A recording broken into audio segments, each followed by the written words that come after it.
नमस्ते प्रणाम रीना यादव चैनल पे जितने हमारे भाई बहन हैं सबको बहुत बहुत स्वागत है।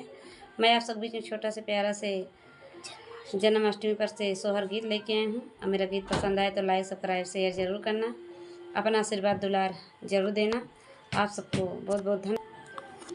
कि घर बा जय बधाई हो तो के घर सोहर हो के करे घर सोहर हो मोरी साखी की करी जाना में कनाई हो तो तीनों लोक सोहर हो तो क्यों लोक सो